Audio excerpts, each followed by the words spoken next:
darkest nights I stumble lost, dreams in pieces, suffering the cost. But love's like a river, flowing strong and free. Now I stand proud, just the way it should be. From ashes I rose, with hope in my heart. Together we'll shine, though it's been tough from the start. So here's to my children, my passion, my pride. Through trials and triumphs, we weather the tides. With each step we take, the past fades away. In the light of tomorrow, we'll find our own way. Love is about to bring new life to the world. A baby girl's laughter, the stories unfurled. My son stands tall, a Marine with a cause, building his future, earning his applause. And my eldest strong, chasing dreams every day. A family united in love we place. To my children, my passion, my pride. Through trials and triumphs, we weather the tides. With each step we take, the past fades away. In the light of tomorrow, we'll find our own way.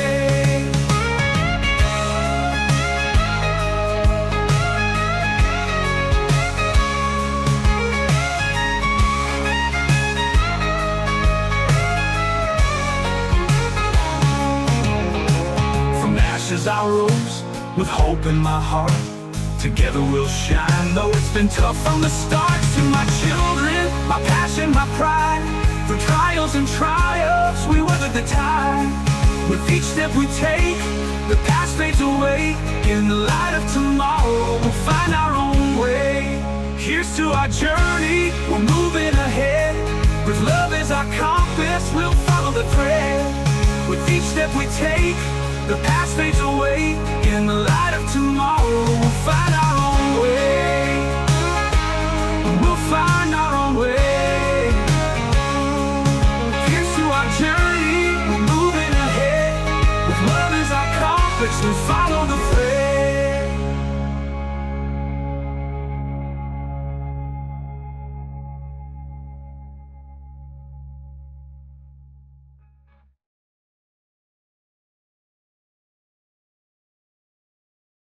It got to the point where I was medicating myself so that I could do stuff if it was nice out, or that I could get out of bed when it was raining, because it wasn't a party anymore.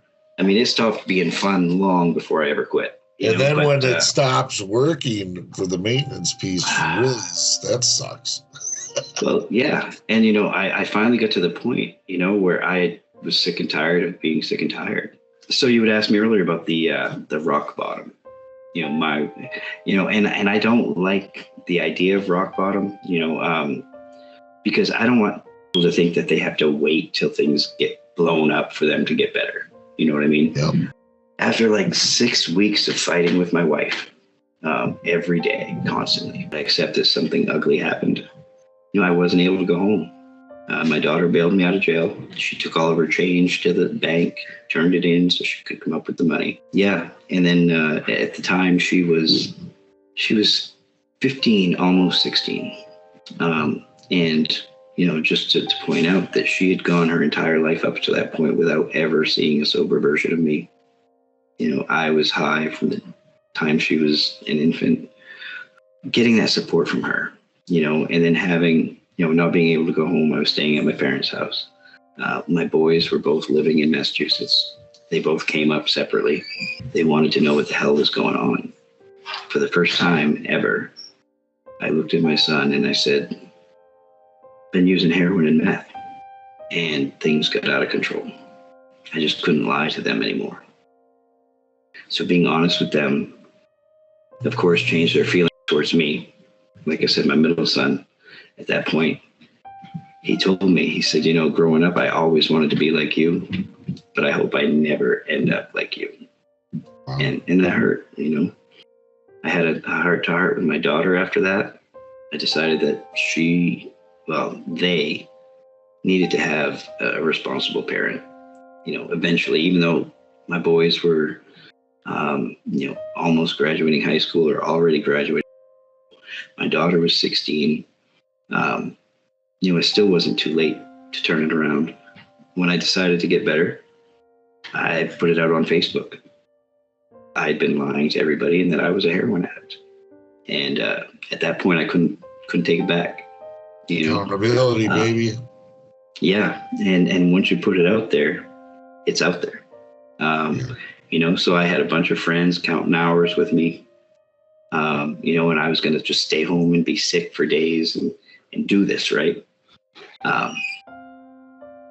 As I'm typing up the next post, hey, it's been 18 hours. I'm counting money. I'm thinking about who's going to front me something.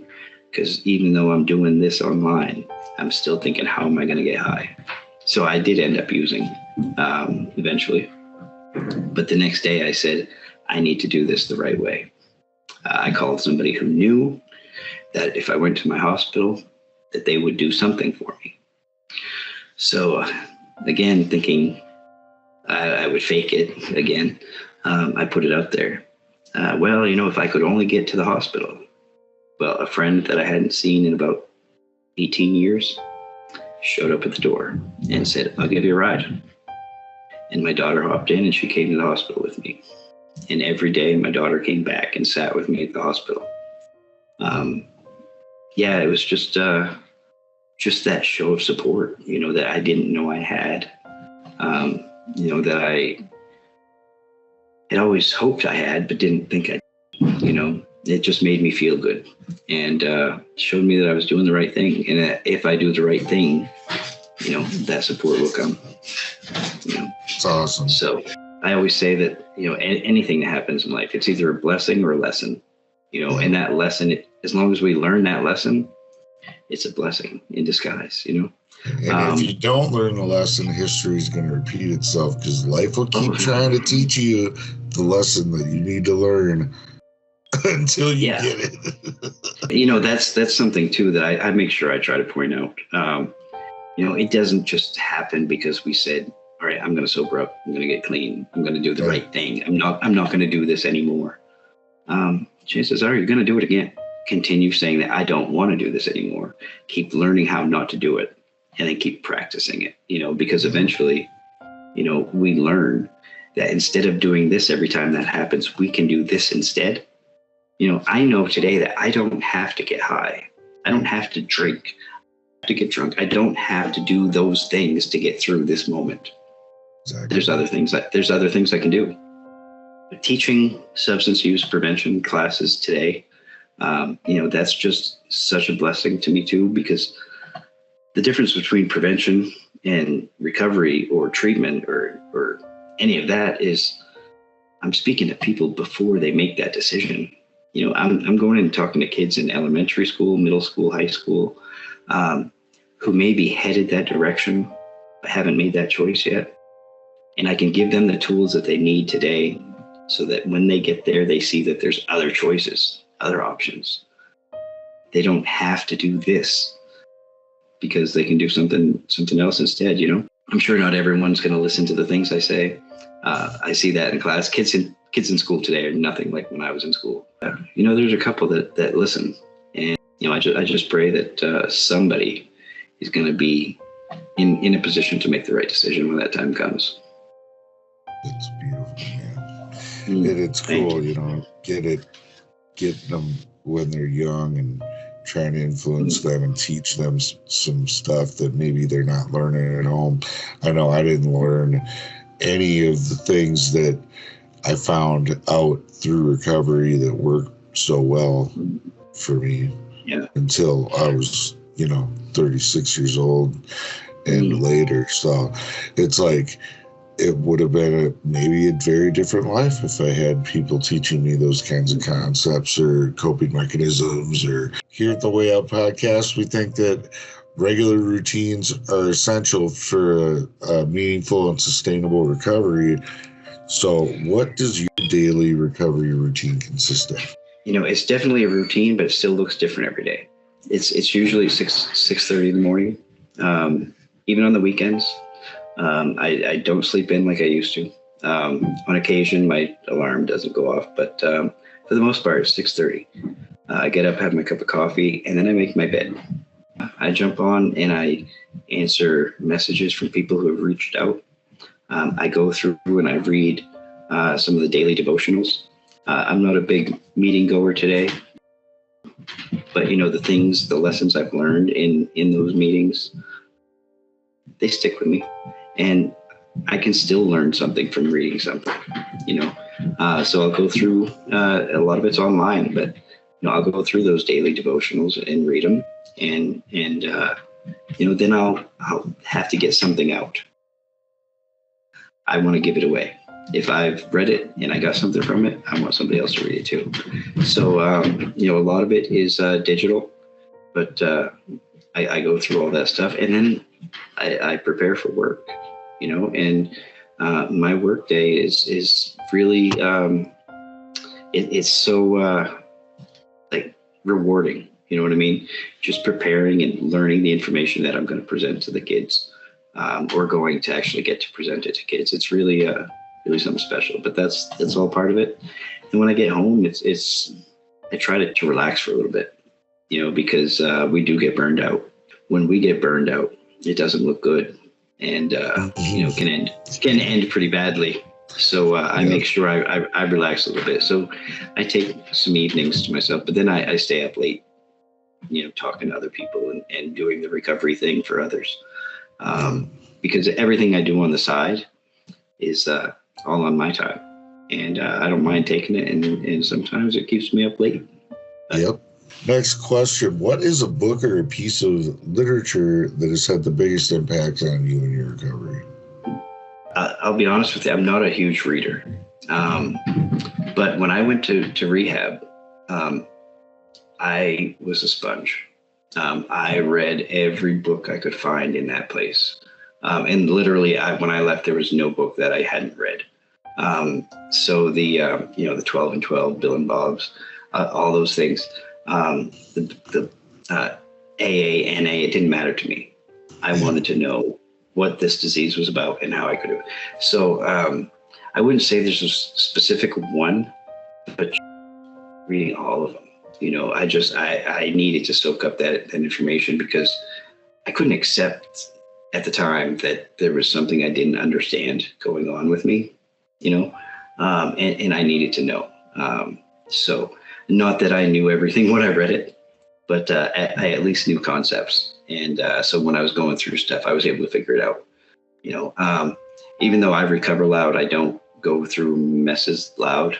A lot of times I'll wait because I know what's going on, and I just have to stop and think about it. And then I can figure it out for myself. But, and that all came, all those materials. Those writings are so valuable. Maybe the daily devotionals are more, because every day it reminds me of something different that I hadn't thought about. No, that's fair, dude. And I mean, I can appreciate the sentiment that, it's just that I don't even want to call it a process. I honestly would, for me, I'd call it a lifestyle choice to adopt the mentality of a student, attitude of learning, rather than thinking I know the answers. I need to keep learning and growing, and I'm always open to getting different perspectives, because sometimes somebody can explain a really familiar concept to me in a particular way that just really nails it home or makes it different. So it's beneficial to, like you said, be a sponge. That's funny too, because that is right there. Me and you are so similar, dude. The be a sponge comment is that's my mantra. And I tell newcomers constantly, that's it. The most important thing I ever learned in this program is that I don't know shit. And the best thing that I ever did was become a sponge. I try to live my life that way, because then it keeps me engaged in the process of growth and learning, rather than getting complacent or resting on my laurels or whatever you want to call it. And stopping and then becoming stagnant, and then eventually, comes the backslide, right? And I don't want to go backward. If I'm going to fall, I'd rather fall forward. When I was going to the meetings all the time, they stuck with me. And in the beginning, I thought this is corny, Yeah. But then I started to understand the meaning behind them and the reason to remember them, because we have to keep reminding ourselves this stuff, Yeah. And it's easier to have something that kind of flows than just be like, oh yeah. Well, dude, me and Charles always say we got quick forgetters, so we need to remind it. And to your point, and you touched on that earlier in the interview too. It's like you can go to the meetings and you can wax poetic. That's Charles's experience as well, and why he created this show was because he had span of time in the rooms where he was always going for the power share, but he hadn't done the work and he hadn't really experienced for himself. So none of that stuff that he was saying had any like deep personal significance to him in his life. You were talking about how you couldn't really help someone until you experienced those things for yourself. And I remember when I finally was like able to show up and I was reading those signs on the wall, the little one-liners at the club or whatever, and I thought, yes, wow. And I used to, like, when I first started, I would go to those meetings and go, what does that even mean? It's so Right. stupid. Yep. So funny. All right, next question. What do you think is the best piece of advice you ever received? To recover loud. Once I started doing it and saw that it made a difference, I couldn't stop. That became my mantra, and it wasn't because I was trying to be selfish and share my story or my experience with. I just wanted people to know that it's possible, because I didn't know it was possible. I didn't know that people could get better. If I was dealing with somebody who had gone away for detox or rehab back then, obviously they weren't practicing because they were in the circles that I was visiting, and I wasn't going places where people were better. To know that it could really happen and people could really get better, I needed to know it. Other people need to know it. So I think that's really been the best position I've taken. I don't want to call it advice, but I think that's it. Hey man, when I first started out, it was something if you could even catch me sharing in a meeting, let alone doing something like this. But when I finally did the work and I was made to understand that if you show up and you're silent every day and you don't connect with anybody, then you're stealing from the program, that just like collecting clean time and stuff, it's like people don't want to do it. But once I was made to understand that that's not for me, that's for them, that's for the people in this room that you don't know, who maybe at 1 hour or 1 day or 1 week, or maybe they have way more time than you, but they're about ready to go do something stupid right now. Like your share is going to be exactly what somebody needs to hear. Yeah. And then just like this, it was a cool way to empower people and get, provide a platform for people to do that on kind of like on steroids level, where Right. like a room full of people is more intimidating, honestly, in person than recording a podcast. Anytime I record anything, whether it's a short TikTok or a show or something, I always just assume nobody's going to watch this anyway. Right. And that's really the only way I can get through it, because, when I see, thousands of people have viewed it, or, hundreds of people like it, or knowing that it's reaching millions of people on TV, it's really just so surreal to me. And, it's overwhelming. it is, because I couldn't imagine a million people are listening to what I'm saying right now. You know what I mean? Right. So It's crazy, dude. But like, it's like you said, it's like, it's always, to me, it's just this right here. It's just me and you. yep. Like, Yep. this is more about that connection between me and you, and you know, the respectful exchange of ideas and Yeah. experiences, with no judgment, and like with open ears and an open heart to hear and receive, you know, what you have for me today. That's how you connect, right? You got to open Mhm. yourself up, and that's what it's about for me. And then it's just a natural byproduct that people actually kind of enjoy to listen to it, because it comes across in such an authentic and you know, easy going way. You know, Yeah. it's important that I think you lead from the heart, in especially in this kind of stuff. Next question: what is the greatest challenge that you've had to face in your recovery? The greatest victory I've gotten to really has been the reconnecting with my family, having them want me to be present. Um, it wasn't a challenge in the idea that I had to do so much work to strive to get there. I did the work and it happened. You know what I mean? It got to be exactly what I wanted it to be. You know, so I think that's the greatest gift of my recovery. Amen. You know, there's so many great things that have happened. I mean, graduating college, I started college before and then had to quit to go to prison. You know, I never imagined I'd go back. You know, Right. and to graduate, that, you know, that's an achievement. To be working with youth today is huge. But I didn't know I was going to do any of these things before. You know what I mean? Right. They were never in. You know, they were never on my mind. I never thought about this is what I want to do when I grow up.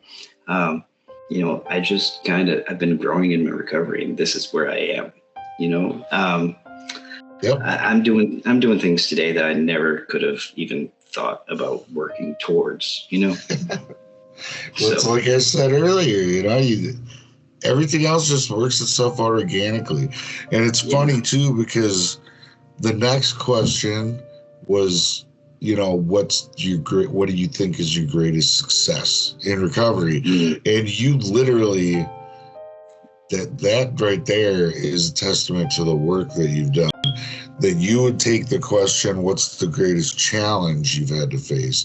And you would literally just immediately flip the script on it and say, you know, because they may not have felt like challenges because they came to fruition in such an organic way as a result of the work you put in. But before you put in that work, you probably thought, they're never going to fucking talk to me again. They're going to hate me forever. You know, like it's an insurmountable odd that you cannot overcome. And it's not, it's just not the case.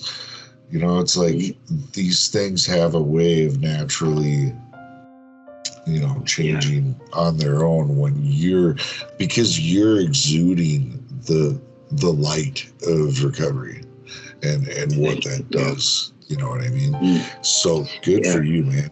Andy, you just you killed two questions at once. So the next one is a heavy one, kind of, and then but then again, we'll see how you flip this into a positive, Mr. Positive Pants. And then we're going to finish it off with the fun. Yeah, it's pretty good. You got to give me shit. And then we'll finish with the fun one. But next question is, what is something that you haven't forgiven yourself or somebody else for? Yeah, that's a heavy one. You know, there's probably more that I haven't forgiven myself for than I haven't forgiven other people for. Right. Because I understand what may have led them to do things, you know, that I might expect forgive them for. You know what I mean? Yeah.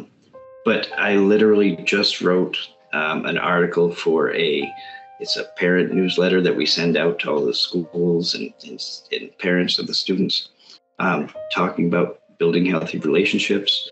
And the one that I wrote was about forgiving yourself and loving yourself, because that sets us up to love other people, have healthy relationships with other people, and to relate to them.